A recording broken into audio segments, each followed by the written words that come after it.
Hey guys, and welcome back to another video. In this video, we're going through the Thursday night game between Melbourne and also Richmond, going through the fantasy and SuperCoach scores, as I know a lot of people had probably what's going to be one of the best VC scores of the round in Max Gorn. I know I had him on both, as well as some rookies turning their form around in the form of Xavier Lindsay and to a certain extent Luke Trainer. But anyway, before we jump into this video, remember to like and subscribe, turn the notification bell on so you know when I upload, and let's jump into this video. So I really wish Salem hadn't actually gotten the end or disposals that he had in the sort of last 5 minutes of this game, because Max Gorn would have been absolutely plastered over the thumbnail. But now that Christian Salem got that extra point, and also the fact that Gorn sat the last 15 minutes of the game, which made it a little bit tighter in the end, it meant that he didn't get the fantasy highest score for the day, or the night I should say, and it ended up being Christian Salem. But yeah, Salem, these halfbacks for Melbourne are going to be interesting, because obviously Jake Bowie there at 1, 2, 3 as well. He had an outstanding night as well. Those two, are they going to be top six? Are they going to be like foils, or are they going to be to each other and taking points off each other in the end? Or are they just going to be scoring really well, both of them each week? I'm pretty sure Bowie is averaging pretty much 100 on both, and I'm pretty sure Salem is up and around the marker as well on at least SuperCoach. Let me just check, what is he averaging? SuperCoach before that game was a 90 average, and then he went and scored 100 and was it 130 or so? 110 actually for him. So 110 puts him at 651 through 7 games, which that is an average of 93.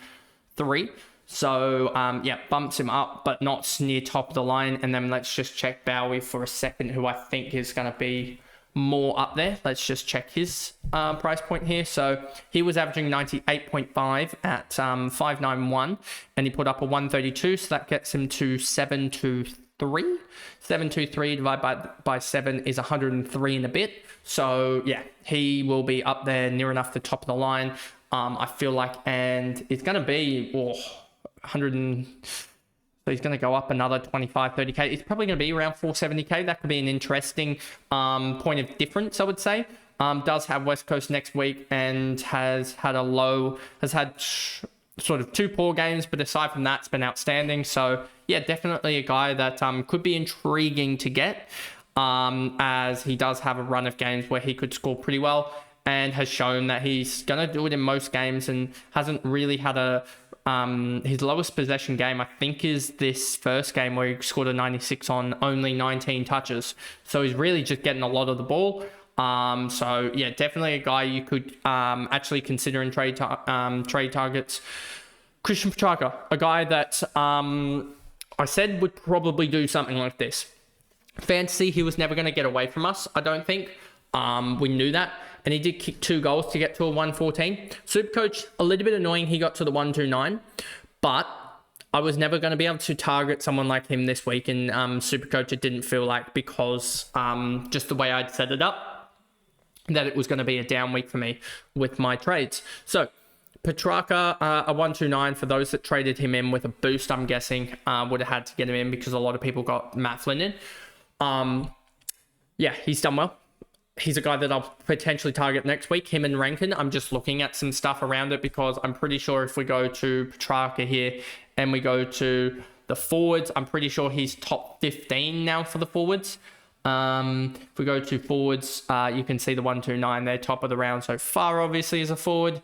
But if we go scroll down, you can see he's averaging 89.7 on the year before that game. A 129 puts him at 667 points, which is around about the 90, 95 range or so, just over the 95 average, which 95 average, I'm pretty sure that's right. Yeah. 37 divided by 7 is 5 and a bit. So 95 average puts him at 14th. We don't expect Corey Durden to hold up there. So he, realistically speaking, is probably going to be in that sort of top 10 range for forwards, and that's all that we really want, because obviously Peter Wright and Luke Jackson are going to fall down to earth, I feel like. Pigot's also going to fall down below him as well. So that's already 3.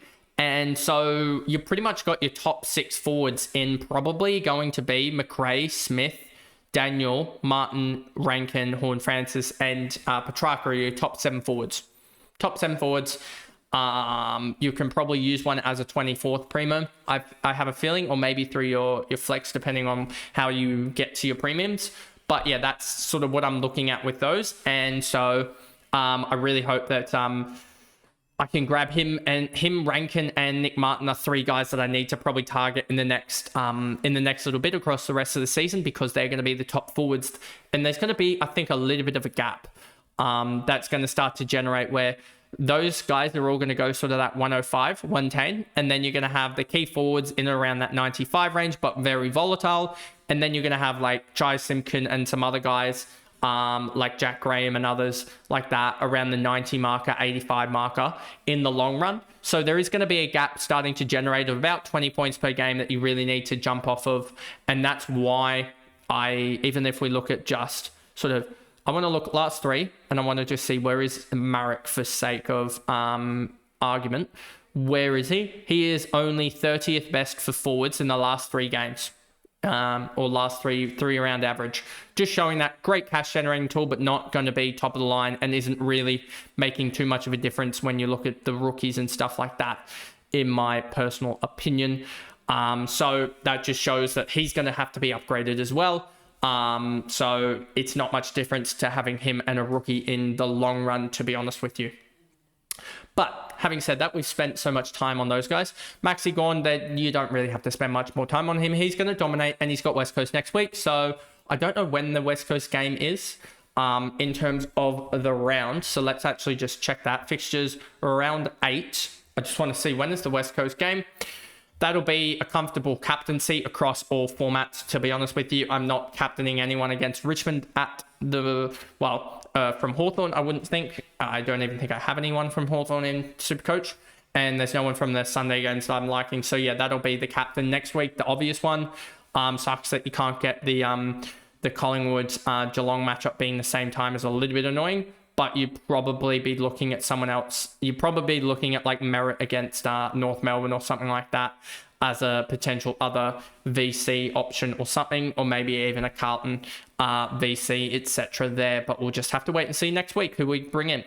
Track, Viney, Sparrow, all these guys did really well. Trent Rivers as well, providing. It's actually annoying that he's doing this whilst also not being in the midfield, so not being like valuable in the long run, because he's just dampening his value next year.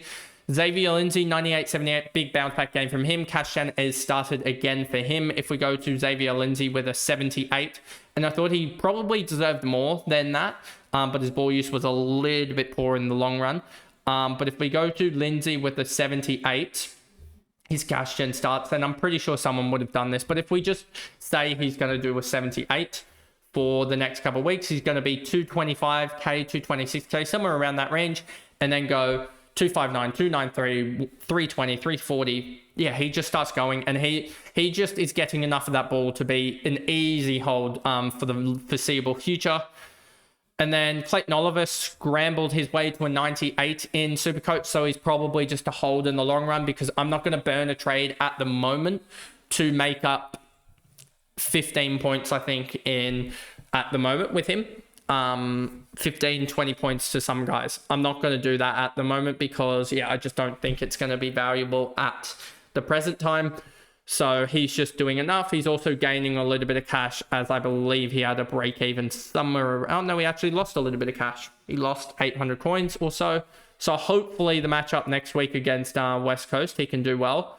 But with say he goes sort of 115 or 110, sorry, in the long run, and then and then we adjust this for 98 that he scored.